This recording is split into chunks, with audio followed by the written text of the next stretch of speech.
Hello guys, स्वागत है आप सभी का मेरे चैनल सेल्फ लर्निंग सेंटर पे। जी हाँ दोस्तों, जहां आपको मिलता है सिर्फ और सिर्फ एजुकेशनल वीडियोस।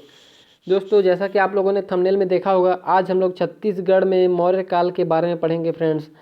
कि मौर्य काल छत्तीसगढ़ से किस प्रकार संबंधित रहा है, इसका इतिहास छत्तीसगढ़ के इतिहास से किस प्रकार रिलेटेड है फ्रेंड। इस पूरी जानकारी को आज इस वीडियो लेक्चर में कंप्लीट तरीके से हम लोग समझेंगे।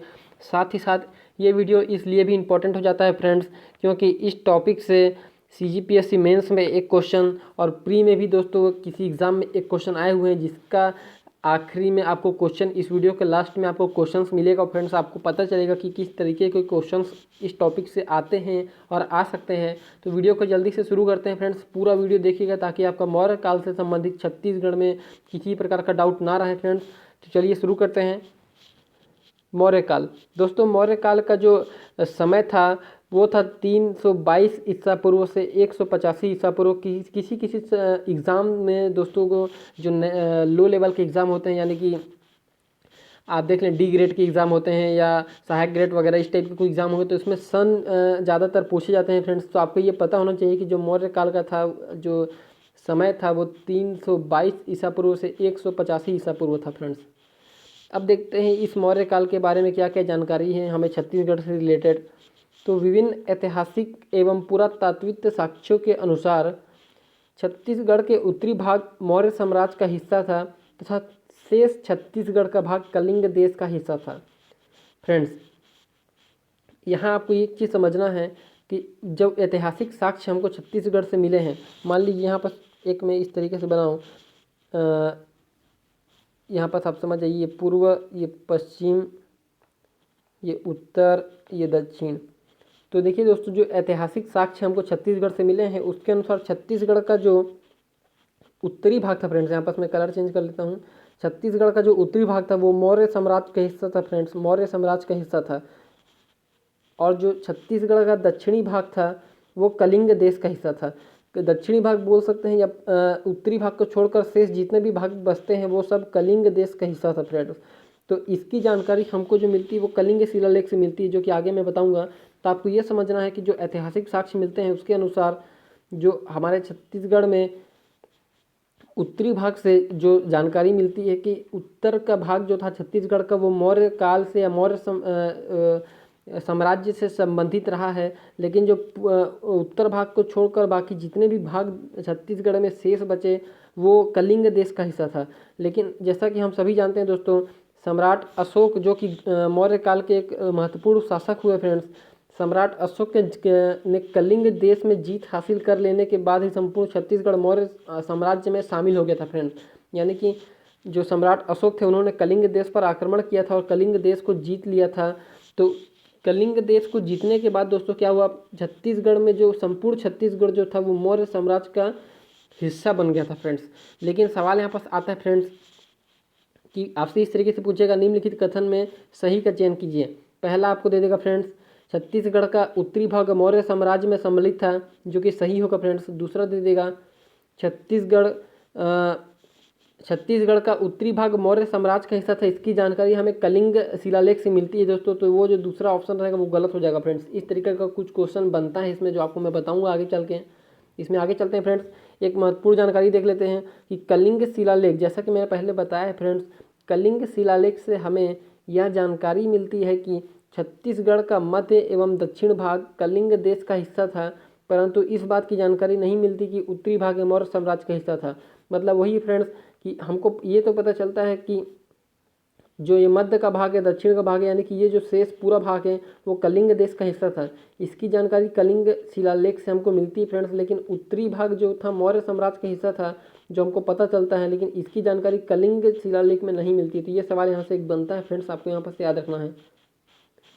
अब ये देखते हैं दोस्तों, किसी भी काल की जानकारी या किसी भी काल को उस जगह से तभी रिलेट किया जाता है जब उस काल के कुछ साक्ष्य उस जगह पर प्राप्त हुए।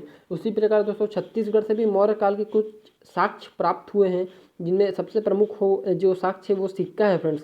जो सिक्के हैं यानी कि जो मुद्राएं होती हैं वो मौर्य काल की जो है जांजगीर चांपा के अकलतरा और ठठारी, ये नाम आपको याद रखते चलना है। जांजगीर चांपा के अकलतरा ठठारी से मौर्यकालीन सिक्के मिले हैं। रायगढ़ के बार और देवगांव से मौर्यकालीन सिक्के मिले हैं। साथ ही साथ रायपुर से आहत मुद्राएं भी मिली हैं फ्रेंड्स। ये तीनों आपको याद रखना है फ्रेंड्स कि मौर्यकालीन जो मुद्राएं हैं वो कहाँ से मिली हैं। तो जांजगीर चांपा के अकलतरा ठठारी, रायगढ़ के बार एवं देवगांव और रायपुर से आहत मुद्राएं मिली हैं फ्रेंड्स। आहत मुद्राएं क्या होती हैं फ्रेंड्स, बहुत लोगों को डाउट होगा। तो उस प्रकार की मुद्राएं, मान लीजिए इस प्रकार की कोई मिट्टी की संरचना है जिसमें सील लगाया जाता था फ्रेंड्स, सील लगाकर आकृति बनाई जाती थी, उस प्रकार की मुद्राओं को आहत मुद्राएं कहा जाता था फ्रेंड्स। तो ये डिटेल आपको याद रखना है। आगे चलते हैं।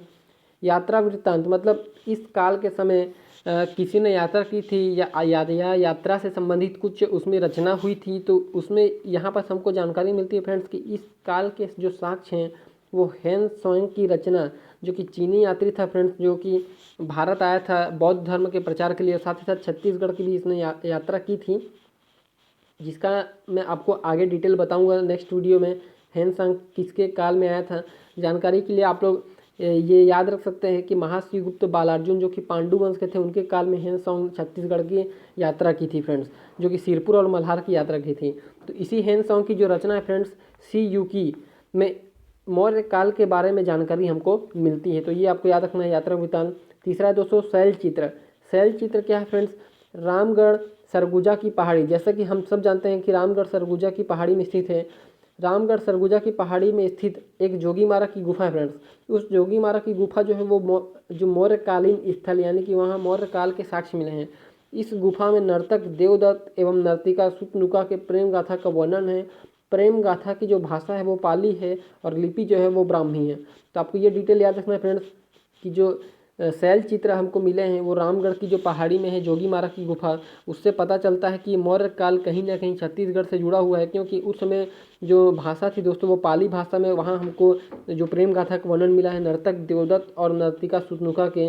साथ ही साथ जो लिपि वहाँ पर प्रचलित थी मौर्य काल में, वही लिपि का यहाँ भी वर्णन हुआ है फ्रेंड्स। तो ये डिटेल आपको याद रखना है। अब दोस्तों इसके ऑब्जेक्टिव क्वेश्चन, जो कि एक ऑब्जेक्टिव आया हुआ है दोस्तों CGPSC ADI 2017 में आया हुआ है कि निम्नलिखित कथन को पढ़िए दोस्तों। जैसा कि मैंने आपको शुरू में बताया था, यहाँ पर अगर आप देख पा रहे होंगे, जी हाँ दोस्तों, देखिए निम्नलिखित कथन को पढ़िए फ्रेंड्स। क्वेश्चन आया है, पहला, प्राचीन छत्तीसगढ़ का ऊपरी भाग मौर्य साम्राज्य में सम्मिलित था। दोस्तों मैंने आप लोगों को बताया था ये डायग्राम, अगर आप लोग को याद होगा, कि जो छत्तीसगढ़ का उत्तरी भाग था वो मौर्य साम्राज्य में सम्मिलित था। दूसरा पॉइंट, मतलब कि ये जो है पहला पॉइंट ये सही है। दूसरा क्या है, सरगुजा क्षेत्र के सीता बेंगरा एवं जोगीमारा की गुफाओं से मौर्यकालीन अभिलेख प्राप्त हुए हैं। दूसरा भी सही है दोस्तों, अभी रिसेंट में बताया आपको। तीसरा है दोस्तों कि अशोक के कलिंग अभिलेख से या कलिंग शिलालेख से इस बात की पुष्टि होती है।